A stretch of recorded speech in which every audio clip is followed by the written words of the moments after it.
j'espère que vous allez bien. Moi ça va. Je reviens vers vous pour un petit point lecture qui sera un peu grand parce que ça fait 3 semaines que je n'ai plus ni fait de point lecture et que j'ai lu pas mal. On va voir ce que ça va donner. Voilà, enfin, je vais surtout, au départ, je vous parlais surtout aussi du challenge que j'avais organisé, et de là, et des sorties qui sont... Enfin, et voilà, des 2 sorties, au fait, d'aujourd'hui, parce que nous sommes vendredi 5 ou 6, 5, je crois. Non, 6. Vendredi 6. Logiquement, il y a un 3e livre qui doit sortir, mais que je n'ai pas terminé, donc je vous en parlerai plus tard. Comme ce sont des services presse, j'en parlerai la semaine prochaine. Normalement, ils doivent sortir la semaine prochaine. Si j'ai lu tous mes livres de la semaine prochaine. Parce que ça va être un peu chaud, ce week-end c'est un peu chaud. Donc voilà. Je viens donc déjà vous parler de Léo et Lily, les experts de l'invisible, Opération Halloween. C'est un tome 2, donc de Christine Sabat chez Scrinéo. J'ai adoré cette petite histoire. C'est un livre qui est fait pour vraiment les 10-12 ans, grand maximum, parce qu'il fait quand même 240 pages, je pense. Ouais, c'est ça, il fait quand même 240 pages, donc c'est pas pour les premiers lecteurs. Maintenant, c'est quand même fait pour les premiers lecteurs dans le sens où il y a quand même de temps en temps, bon déjà c'est écrit grand, et il y a de temps en temps des petits mots en gras par exemple pour les bruits et tout. Enfin bref, j'ai vraiment bien aimé. Donc c'est l'histoire donc de Léo et Lily qui pour le 31 octobre découvrent au fait dans la forêt un passage pour aller dans le royaume de Sekokos, Cucuse, oui voilà.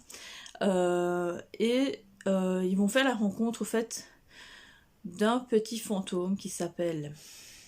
Ça y est, j'ai oublié. Il s'appelle... Je sais plus. Enfin bref, d'un petit fantôme. Au fait, ce fantôme a perdu ses parents. Enfin, pas a perdu, mais on a au fait enlevé toute sa famille...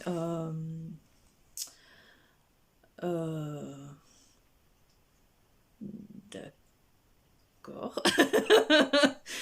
Oui. C'est la première fois que je vois ça. Donc, voilà.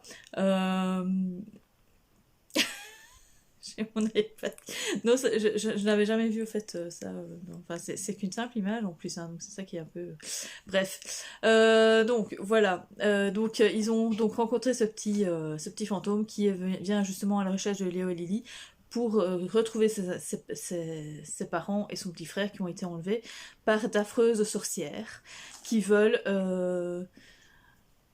conquérir le monde, donc le royaume de Sekokuz et en même temps le royaume des humains.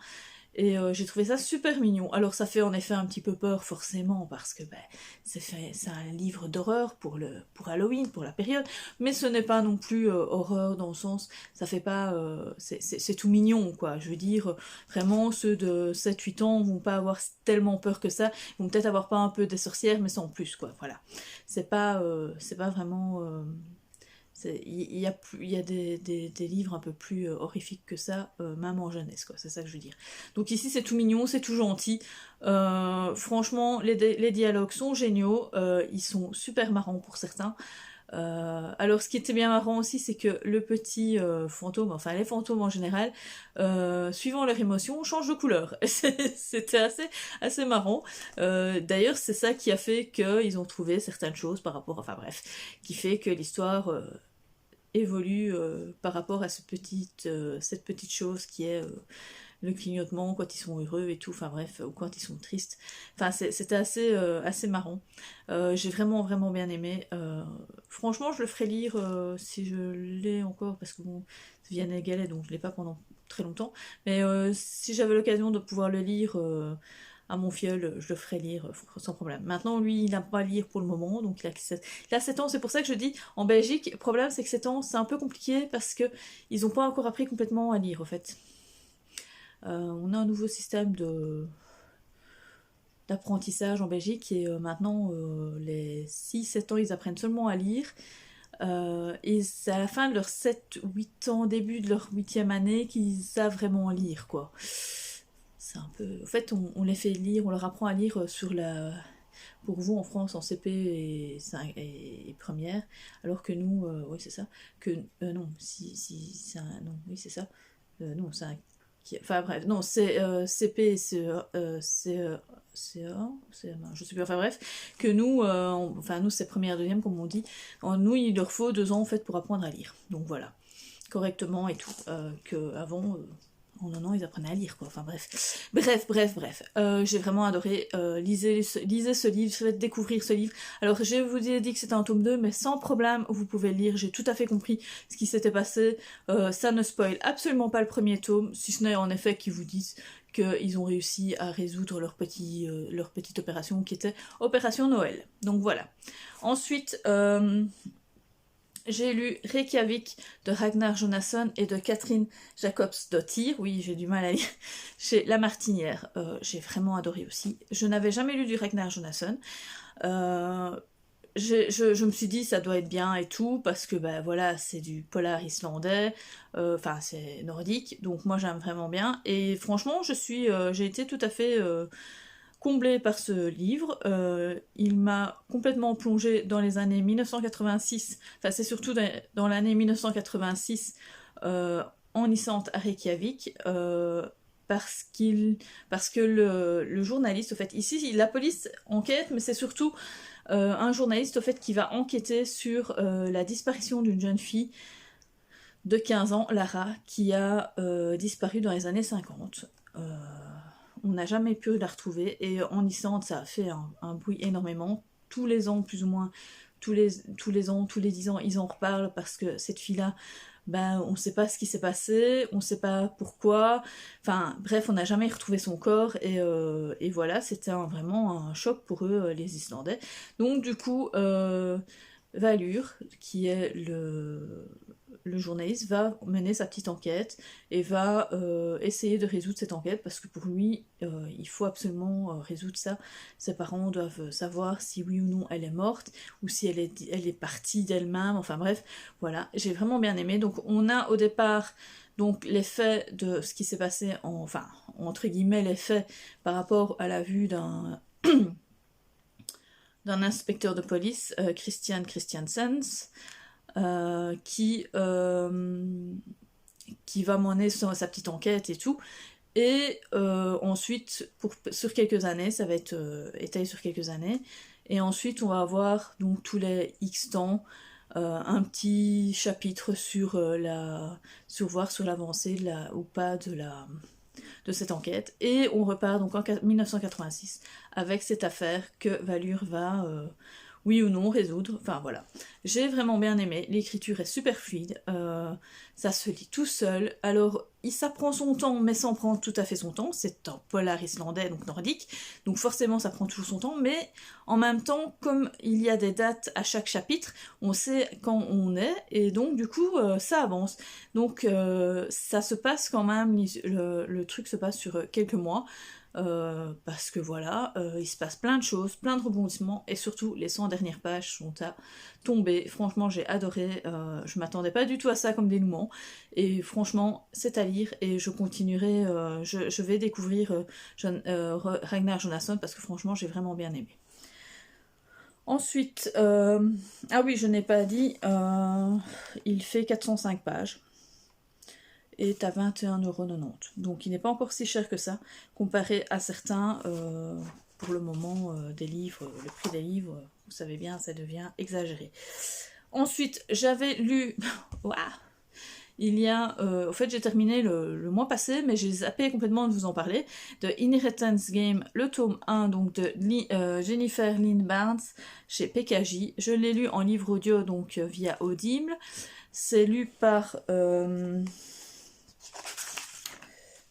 je ne sais plus, c'est lu par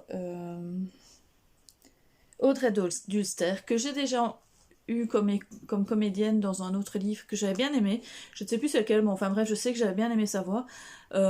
J'ai vraiment bien accroché à cette saga, enfin à ce début de saga, Donc pour le moment c'est une trilogie avec un 4e tome, mais qui n'est pas tout à fait avec avec la trilogie. Enfin, je sais pas exactement de quoi parle le 4e tome, mais à ce qui paraît, ce n'est plus totalement.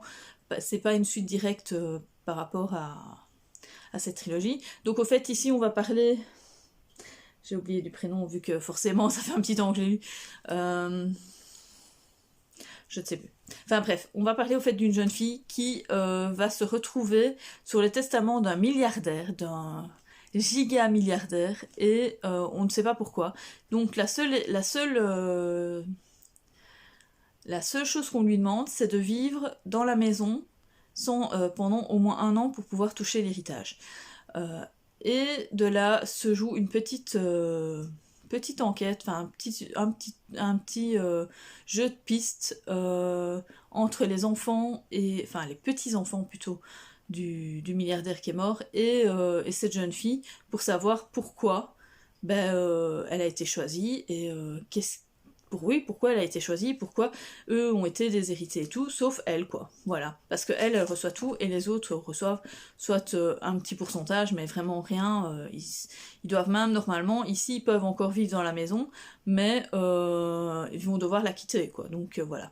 C'était assez particulier, c'était assez intense. J'ai bien aimé la comédienne qui a lu cette histoire. Elle essaye de prendre des voix pour chaque personnage, et c'est pas évident parce qu'il y en a quand même énormément. Il y a déjà les 4 petits-fils, plus les 2 filles, les 2 filles, et la grand-mère, plus encore l'un ou l'autre personnage qui est dans cette histoire. Donc franchement, j'ai vraiment bien aimé, c'était vraiment pas mal.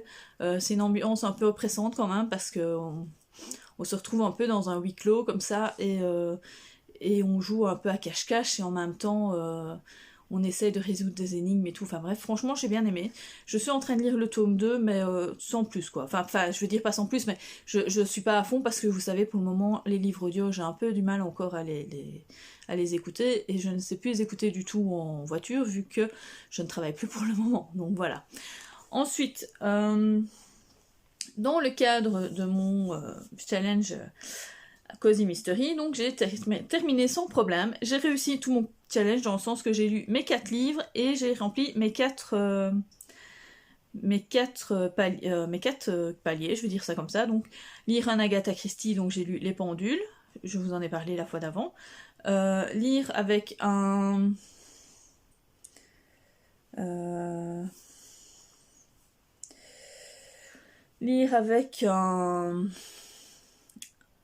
de la nourriture dans le titre, que j'avais lu Meurtre et Muffins aux myrtilles de Johann Fluck. Donc voilà. Et ici, j'ai lu il fallait que ça soit un allemand, parce que l'allemand, je l'avais pas fait, j'en avais trouvé un, je sais plus ce qui s'est passé avec l'allemand. Ouais, j'avais arrêté, non, c'était pas ça. Je ne sais plus pourquoi. Enfin bref. Donc j'ai lu Les Meurtres Zen, donc le tome 1 des meurtres qui font du bien, donc de Kirsten Dus. Donc je voudrais bien que ça soit éteint, tout ça. Voilà. Chez c'est édition. Je sais plus, c'est Cherche Midi, il est marqué là en plus. Donc voilà, franchement, j'ai été complètement épatée par ce livre. J'ai adoré. C'est assez, en effet, désopilant. C'est très particulier. Alors peut-être que tout le monde ne va pas apprécier, mais franchement, moi j'ai bien aimé. C'est un humour noir total, parce que c'est franchement ça. Donc c'est l'histoire d'un avocat qui travaille pour la mafia, dont pour le baron, un des barons de la drogue et tout, enfin bref, d'une ville, je sais plus si c'est de New York ou quoi, enfin bref, il est l'avocat tout désigné pour un des barons, et donc du coup il va, comment dire, il va se débrouiller pour que celui-ci non, oui, c'est ça. Je suis désolée. Je suis un peu perdue dans tous mes trucs. Donc ici, il va il va vouloir au fait avoir une meilleure vie parce que sa femme en a marre de ses horaires de malade, enfin bref. Donc du coup, pour avoir une meilleure vie, il va voir un gars, un psychothérapeute, qui lui fait la leçon du temps présent. Je sais plus comment ça s'appelle maintenant. Ah, j'ai oublié. Mon Dieu, je l'avais sur le bout de la langue il y a 2 minutes. Ça va me revenir. Enfin, j'espère. Bref, pendant ce temps-là, il va au fait jouer avec la pleine conscience, voilà. J'ai trouvé. Donc du coup, il va utiliser cette histoire de pleine conscience pour résoudre tous ses problèmes et avoir une meilleure vie et tout. Enfin, c'est assez... c'est très marrant, c'est franchement désopilant, réellement. Moi, je suis tombée à fan sur l'écriture, ça se dit tout seul. Il se passe plein de choses dans ce livre. À ne pas faire, hein, parce que franchement, si vous le faites, vous allez en tôle. Ça, c'est sûr. Ne pas reproduire ce qu'il trouve, enfin ce qu'il fait, mais franchement, c'était vraiment pas mal. C'était à découvrir. Sans problème, je vais lire la suite parce qu'il y a un tome 2 déjà qui est sorti et donc sans problème je vais le lire. Ensuite, ben voilà, c'est tout là pour mes livres en numérique et autres. J'ai aussi terminé donc Les Dames de Marlowe, le tome 1, Mort contre triple de Robert Thorogood chez La Martinière, encore une fois. Ces 3 petites femmes sont un peu hautes en couleur, donc nous avons Judith Potts, c'est pas Suzy, c'est Bex, et Suzy, qui sont elles femmes de vicaire et elles promeneuses de chiens. Donc elles sont un peu en haute en couleur dans le sens que elles ont des trucs un peu particuliers, elles ont leur vie un peu bizarre et tout, enfin bref. C'est assez marrant. Et il va se passer quelque chose à Marlowe. Il va y avoir des meurtres un peu particuliers. Et elles vont en fait tout simplement se mêler de l'histoire de résoudre ces meurtres parce que pour elles, la police au fait est un peu dépassée dans le sens où l'inspectrice est toute novice, donc elle n'est pas vraiment habituée à résoudre des crimes. Surtout des meurtres à Marlowe, il n'y en a pas, tout le monde se connaît, donc voilà. Et c'est assez particulier, j'ai vraiment bien aimé. C'est assez cosy mystery, c'est vraiment ça, c'est vraiment cosy. On est dans un petit village comme ça, où tout le monde se connaît, où il y a la Tamise, où il fait... parce que à ce moment-là, c'est en automne, donc c'est franchement... Enfin, c'est assez... Enfin, franchement, j'ai vraiment bien aimé. Je me suis pas ennuyée vraiment. J'ai trouvé ça très réjouissant, enfin très divertissant. Si ce n'est que il y a des fois j'ai trouvé un peu l'écriture un peu dense au fait. Je sais pas expliquer. Il y a eu des moments au fait où ça devait être speed et le speed a été ralenti par la lourdeur de l'écriture, j'ai trouvé. Surtout les 100 dernières pages qui ont été super attractif et tout, parce que on résout l'enquête et tout. Je m'attendais pas du tout à ça, même si j'avais déjà lu ce type d'enquête, de résolution dans d'autres livres, mais ici, celui du départ, franchement, voilà, quoi, c'était assez inattendu. Et donc du coup, mais j'ai trouvé ça dommage parce qu'il y a eu des moments où ça ralentissait. Au fait, il y avait quelque chose qui ralentissait dans la lecture et ça m'a un peu gênée. Mais sinon, j'ai bien aimé. Je pense que je lirai quand même les autres tomes pour me faire une meilleure idée. Et puis parce que bon, ici, du coup, on sait un peu chacune comment elles ont vécu et tout.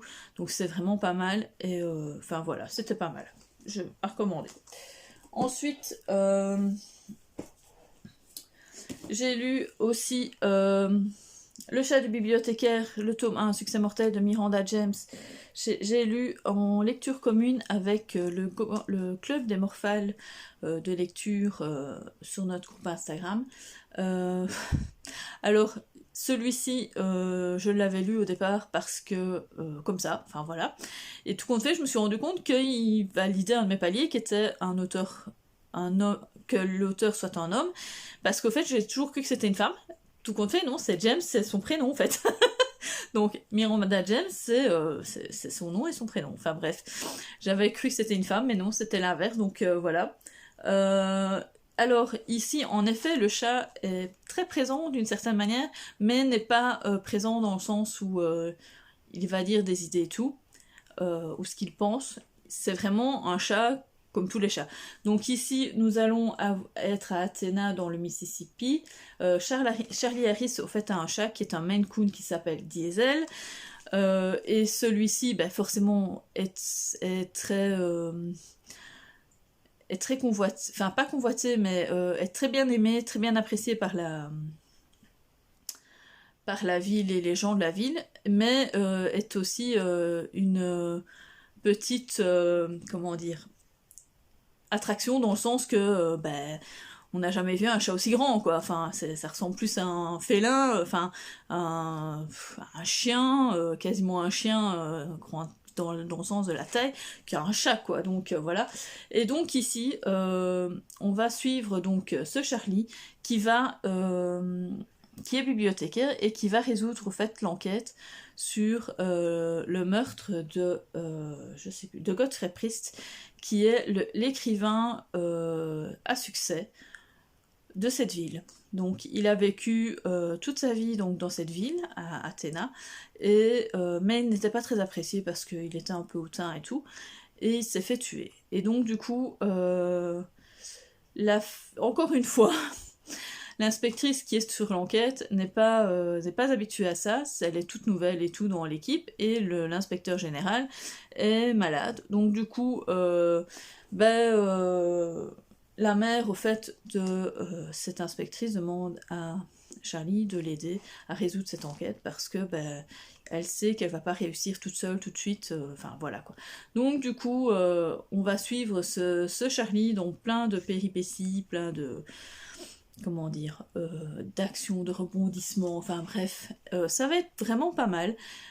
C'était vraiment pas mal, j'ai vraiment bien aimé. Alors le fait peut-être de le faire en plus en lecture commune, donc avec des découpages, ça a peut-être encore accentué le fait qu'on était à fond dans l'histoire, parce qu'on avait vraiment envie de savoir ce qui se passait, et jusqu'à la fin, on se doutait de rien. Franchement, moi je me suis laissée emporter, et voilà quoi, j'ai vraiment pas eu j'ai vraiment pas eu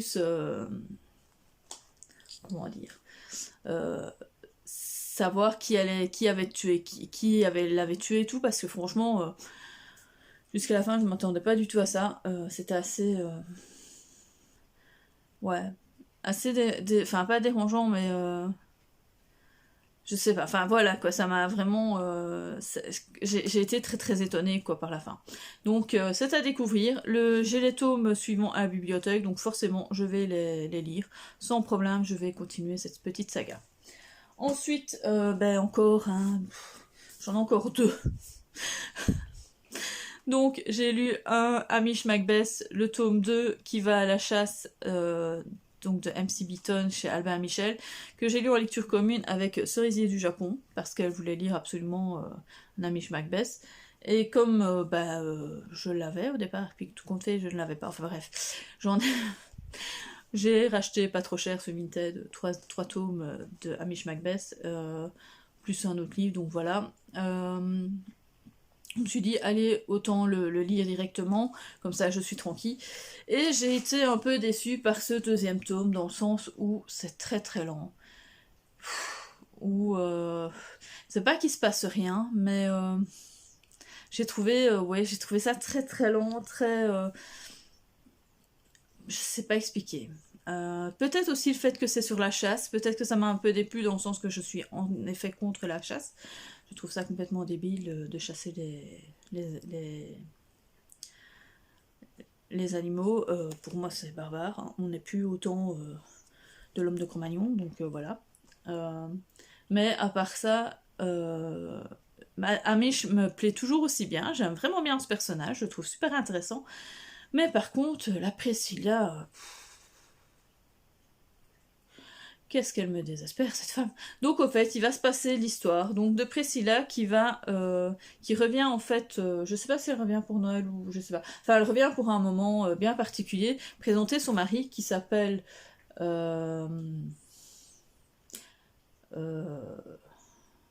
qui s'appelle... Je ne sais plus.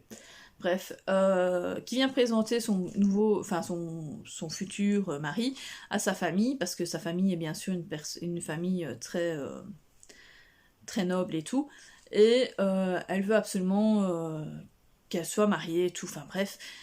Et de là, dans ce jour-là, donc ils viennent donc présenter son mari, enfin son futur mari, avec des invités qui sont là pour faire la chasse, dont un certain Peter Bartlett, qui bien sûr va se faire tuer. Oui, je vous le dis tout de suite parce qu'il est de toute façon marqué, donc alors que ça ne se dit qu'à la 100e page qu'il est mort, quoi. Alors sur un livre de 270 pages, je trouve ça un peu dommage que ça soit mis dans 4e de couvre, mais bon, voilà. Bref, du coup, ça se met très très lentement en place, vu que je vous dis, le personnage qui va se faire tuer se fait tuer à la 100e page, quasiment, quoi. Parce qu'en plus, il y a énormément de personnages. Je pense que c'est ça aussi qui a fait que je n'ai pas trop apprécié, c'est que nous sommes dans un roman où il y a énormément de personnages, et que ceux-ci sont décrits sans être trop décrits, je sais pas expliquer. Il y a des fois des détails qui, entre guillemets, ne nous intéressent absolument pas, et d'autres qui sont très intéressants pour savoir qui pourrait être en effet l'assassin. Mais voilà, moi j'ai pas accroché plus que ça à cette histoire. Je lirai les 2 autres que j'ai dans ma palle, mais je n'achèterai plus les Hamish Macbeth. Je pense que je ne les achèterai plus si je les ai... si j'arrive peut-être à les trouver pour pas trop cher, 1 ou 2 euros à la rigueur, mais sinon je ne chercherai pas spécialement à faire la collection. Donc voilà. Ensuite, j'ai lu... L'été d'Oxford, Choix la crime de H.Y. Chez City Edition. Celui-ci est très cosy mystery parce qu'il se passe aussi à Oxford. Nous allons suivre Gemma qui va ouvrir un petit salon de thé avec des pâtisseries et tout qu'elle va faire elle-même, des scones, c'est ça, je cherchais le mot, des scones. Elle va avoir au fait la réputation de faire les meilleurs scones de la région, et de là il va y avoir un meurtre forcément dans sa pâtisserie, enfin à l'entrée de sa pâtisserie, dans la cour intérieure de sa pâtisserie, donc du coup elle va être mêlée à l'histoire. Et en même temps, elle va retrouver son ex-petit copain, qui est lui l'inspecteur qui va suivre l'enquête. Enfin bref, c'était assez... c'est pas mal. Ça m'a fait penser un peu quand même à donc, les Anna Swenson, mais pas tout à fait, dans le sens où les personnages ne sont pas aussi attachants et ne sont pas aussi burlesques, je vais dire ça comme ça. Je sais pas expliquer. Il y a vraiment beaucoup d'humour dans les Anna Swenson, ici il y en a un peu moins. Donc voilà. Mais c'est tout à fait cosy. On passe un très très très bon moment. Franchement, j'ai vraiment bien aimé. Je vais sûrement continuer la lecture des autres, mais bon, je ne vais pas spécialement les acheter en neuf, quoi. Ça, c'est sûr. Je les achèterai pas en neuf parce que voilà, c'est pas une série. C'est pas comme les Anna Swenson. Les Anna Swenson, c'est vraiment the série Cozy Mystery que j'adore réellement. Je suis à fond dedans. À chaque fois que je tombe sur un tome, il se lit à une vitesse folle. Celui-ci s'est lu un peu plus lentement. Mais bon, voilà. Sinon, j'ai bien aimé l'écriture et tout. J'ai bien aimé l'histoire. C'est bien parce qu'on en apprend un peu aussi sur Harvard. J'ai trouvé ça génial, quoi. Enfin, non, sur... oui, non, non. Enfin, bref. Non, sur Oxford. C'est ça que j'avais dit, sur Oxford. Sur l'académie qui est là-bas. Donc voilà. Enfin, franchement, j'ai vraiment bien aimé. Sinon, ça passait bien. Alors, le gros coup de cœur de ce mois-ci, qui n'est absolument pas un livre Cozy Mystery ou quoi aux caisses ou un roman, mais un roman de vulgarisation scientifique sur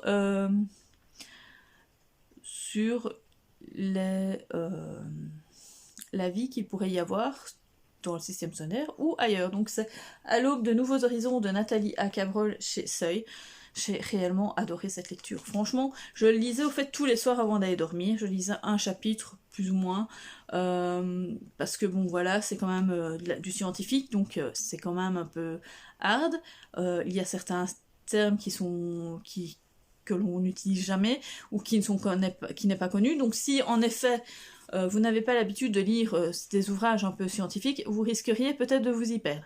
Mais franchement, si vous êtes dans cette recherche d'un truc très important sur quand même d'où on vient, est-ce qu'il y a la vie ailleurs et tout sur d'autres planètes, quand on parle de vie, on parle pas du tout de E.T., hein. On parle simplement de bactéries, virus, ou tout simplement un petit brin d'ADN, quoi. Enfin, bref, tout ce qui pourrait exister en dehors de... Enfin, qui pourrait avoir commencé, qui pourrait y avoir la vie sur d'autres planètes, aussi bien dans notre système solaire que dans l'univers. Et donc, du coup, j'ai trouvé ça super intéressant, surtout qu'en plus,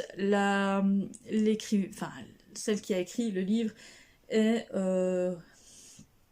astrobiologiste et est directrice, au fait, c'est ça, hein, oui, directrice scientifique du centre de recherche Carl Sagan à l'Institut SETI depuis 2015, donc c'est pas n'importe qui, hein, c'est quand même quelqu'un de très de renommée, quoi, donc voilà, et elle a super bien fait ça, j'ai trouvé ça hyper intéressant. Alors au départ on parle quand même beaucoup de ce qui se passe dans le système solaire, comme quoi Vénus pourrait y avoir, on ne s'y attendait pas, mais pourrait très bien contenir le début de la vie, ainsi que les lunes de Jupiter et de Saturne, certaines pourraient avoir aussi des trucs, même Pluton pourrait très bien contenir des briques de la vie, tout simplement. Et en même temps, on parle aussi des astéroïdes, est-ce que ce serait eux qui auraient ensemencé la Terre, et tout. Enfin bref, c'est vraiment hyper intéressant, jusqu'à la fin où on parle de notre monde, qu'il faut pas le gâcher, et en même temps de l'intelligence artificielle. Est-ce que elle ne va pas évoluer? Est-ce que ça va pas être aussi une vie à part entière à un moment ou à un autre? Enfin bref, j'ai trouvé ça très très intéressant, avec en plus bien sûr des images du satellite John Webb ou autre. Donc franchement des bonnes illustrations et tout. J'ai vraiment bien aimé ce livre. Je le recommande à tous ceux qui aiment l'espace et les questions, on va dire, existentielles, dans le sens quand même de savoir, est-ce que nous sommes seuls sur Terre? Est-ce que nous sommes les seuls dans l'univers? Donc voilà. Enfin, les seuls, on parle pas d'humains, hein, je parle vie en général, hein, parce que, comme je vous dis, ici, on a la vie, on a des arbres, on a des végétaux, on a des animaux, on a des molécules, enfin bref, on a des poissons, enfin bref, on a tout sur Terre. Et est-ce que ce serait possible qu'il y aurait quelque part dans l'univers des petites briques qui pourraient voir si oui ou non la vie pourrait se développer ailleurs, comme sur le fait que aussi on sait que sur Mars il y a peut-être eu en effet un moment où notre Terre n'était pas encore totalement était encore en pleine préparation, enfin en pleine métamorphose, et bien peut-être que Mars était déjà, lui, ensemencé par la vie, mais n'a pas réussi à continuer parce que l'atmosphère est partie, et donc voilà quoi. Donc c'est franchement c'est très intéressant. C'était très très intéressant, j'ai vraiment bien accroché. Donc voilà, je vous le conseille fortement, très très fortement, si vous aimez la scientifique. Franchement voilà. Je pense que j'ai lu tout. Je vais regarder dans ma liste, hein. Désolée si j'ai bien parlé de tous mes livres, hein, parce que voilà. Oui. Voilà, j'ai terminé de toute ma grosse liste. Bon, ça va, ça n'a pris qu'une demi-heure. Je pensais prendre un peu plus de temps. Mais non, ça va. Écoutez, si vous avez lu un de ces livres ou que un de ces livres vous intéresse, dites-le moi en commentaire. N'oubliez pas de mettre un petit pouce vers le haut, de liker, de commenter et peut-être même de le partager, de vous abonner à cette petite chaîne si ça vous intéresse toujours autant. J'essaye donc d'être quand même assez régulière sur YouTube, mais c'est pas toujours évident parce que j'ai pas toujours assez de livres, soit à vous dire ou quoi. Donc ici, la prochaine vidéo se fera peut-être la semaine prochaine, mais à mon avis, se fera dans 15 jours aussi. Enfin, j'essaye souvent de faire 15 jours, comme ça c'est plus facile. Comme ça je vous parle de plusieurs lectures, et puis bah voilà, je vous dis bien bonne lecture, à plus et bisous.